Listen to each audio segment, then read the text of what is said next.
అవినీతి పరిపాలన చూసాం. అంతేకాకుండా దుర్మార్గపు ప్రభుత్వం చూసాం, రౌడీజం చూసాం, గూండాయిజం చూసాం, ల్యాండ్ మాఫియా చూసాం, శాండ్ మాఫియా చూసాం, లిక్కర్ మాఫియా చూసాం, మైనింగ్ మాఫియా చూసాం. అంతకంటే మించి గంజాయి మాఫియా కూడా మన రాష్ట్రంలో చూసాం. కానీ అభివృద్ధి సంక్షేమం అనేది ఎక్కడ చూసామంటే కనీసం ఎక్కడ కూడా మారుమూల ప్రాంతం నుంచి నగరాల వరకు కనీసం 1 కిలోమీటర్ కూడా రోడ్డు వేయలేని పరిస్థితి ప్రభుత్వంలో ఏర్పడింది. మారుమూల ప్రాంతాల్లో తాగడానికి నీళ్ళు లేని పరిస్థితి ఈరోజు ఈ ప్రభుత్వంలో ఏర్పడింది. పేదవాడికి ఇల్లు ఇవ్వలేనటువంటి పరిస్థితి ప్రభుత్వంలో ఏర్పడింది. పెన్షన్ కార్డులు, రేషన్ కార్డులు చూసుకున్నట్టయితే 5 ఎకరాల పొలం ఉంటే పెన్షన్ కార్డు, రేషన్ కార్డు తీసేటువంటి పరిస్థితి ప్రభుత్వంలో ఏర్పడింది.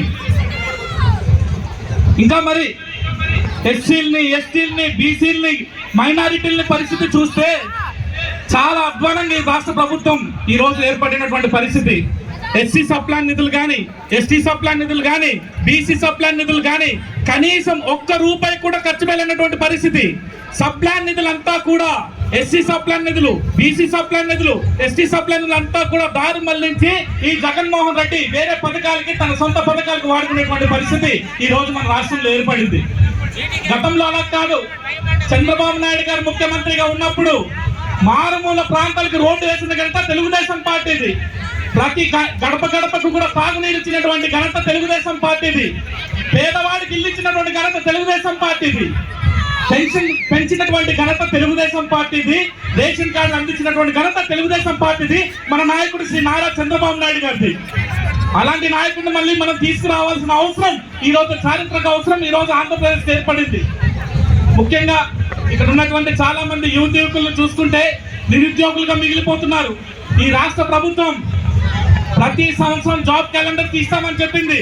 జనవరి 1 కల్లా జాబ్ క్యాలెండర్ తీస్తామని చెప్పారు. ఇప్పుడు వరకు కనీసం 1 జాబ్ క్యాలెండర్ కూడా తీయకుండా యువకుల్ని, నిరుద్యోగుల్ని మోసం చేసినటువంటి ఘనత ఈ జగన్మోహన్ రెడ్డిది. ఈరోజు చదువుకున్న పిల్లలకి స్కాలర్షిప్లు ఇవ్వడం లేదు, ఫీజు రియంబర్స్మెంట్ ఇచ్చేటువంటి పరిస్థితి లేదు, ఉద్యోగాలు తీసేటువంటి పరిస్థితి లేదు. దీనికోసమే మన అందరి అన్న లోకేష్ అన్న యువగలం పేరుతో పాదయాత్ర తీసుకొచ్చారు. ఆ పాదయాత్ర యువకుల కోసం, నిరుద్యోగుల కోసం మొదలు పెట్టినప్పటికీ కూడా అన్ని వర్గాల ప్రజల్ని ఈరోజు యువకులం ఆకర్షించుకొని సుమారుగా 3200 కిలోమీటర్ల వరకు పాదయాత్ర చేసి మొన్నటి మనమే చూసాం. మన ఉమ్మడి విజయనగరం జిల్లాలో యువకులం నవశకం సభకి ప్రజలు తండోపతండాలుగా వచ్చి, స్వచ్ఛందంగా వచ్చి ఈరోజు ఆ సభను విజయవంతం చేశారంటే ఈరోజు ప్రభుత్వం మీద ఉన్నటువంటి వ్యతిరేకత ఉందో మీ అందరికి కూడా తెలుస్తుంది. రేపొద్దున మన రాష్ట్రం బాగుపడాలంటే తెలుగుదేశం పార్టీతోనే సాధ్యం. రేపొద్దున్న ప్రజలకు అందరికీ కూడా మంచి జరగాలంటే తెలుగుదేశం ప్రభుత్వమే సాధ్యం. ఉద్యోగాలు రావాలంటే తెలుగుదేశం ప్రభుత్వమే సాధ్యం. లేకపోతే మన ఇంటింటికి కూడా పెన్షన్ కార్డులు, రేషన్ కార్డులు రావాలన్నా, నిరుపేద కుటుంబాలు హాయిగా బతకాలంటే తెలుగుదేశం పార్టీతోనే సాధ్యం అని చెప్పి ఈ సందర్భంగా మీకు తెలియజేస్తున్నాం. ఎక్కడ నోరెత్తినా, ఎవరు ప్రశ్నించినా అందరినీ కూడా అరెస్ట్ చేసి అక్రమ కేసులు పెట్టి ఈ రోజు ఇబ్బంది పెట్టే పరిస్థితి ఈ రాష్ట్రంలో ఏర్పడింది. ఇక్కడ ప్రజాస్వామ్యం ఉందా లేదా అనే ప్రశ్న ఈ రోజు ఆంధ్రప్రదేశ్లో తలెత్తుతుంది. ముఖ్యంగా మన జాతీయ అధ్యక్షుల వారు, చిన్న మచ్చ కూడా లేనటువంటి అధ్యక్షుల వారిని అక్రమంగా అరెస్ట్ చేసి సుమారుగా 53 రోజులు జైల్లో పెట్టి మానసికంగా ఇబ్బంది పెట్టినప్పటికి కూడా ఈ జగన్మోహన్ రెడ్డి ఏం పీకలేనటువంటి పరిస్థితి. ఈ రోజు కడిగిన ముత్యంలా చంద్రబాబు నాయుడు గారు మళ్ళీ మన దగ్గరకు వస్తూనే ఒక పిలుపుతో వస్తున్నారు. రా కదిలిరా, తెలుగుదేశం పార్టీ కార్యకర్తలారా రా కదిలిరా, ఆంధ్ర ప్రజలారా రండి, కదిలిరండి. ఈ జగన్మోహన్ రెడ్డి ప్రభుత్వాన్ని తుంగలో తొక్కడానికి మీరు ముందుకు రావాలని చెప్పి ఈరోజు వస్తున్నారు.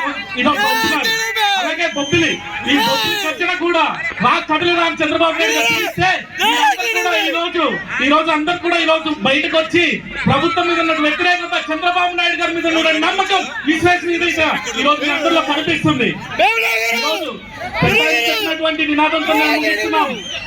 రా కదలినా, రేపొద్దున్న ఆంధ్రప్రదేశ్ లో రామరాజ్యాన్ని సృష్టించడానికి రా కదలినా, రా కదలినా, రేపొద్దున్న చంద్రబాబు నాయుడు గారిని ముఖ్యమంత్రి చేయడానికి రా కదలినా, రా కదలినా, రేపొద్దున్న ప్రజాస్వామ్యాన్ని ఆంధ్రప్రదేశ్ లో కాపాడడానికి రా కదలినా అని ముగిస్తూ ఈ అవకాశం ఇచ్చినటువంటి ప్రజలందరూ కూడా ధన్యవాదాలు తెలియజేస్తున్నాను.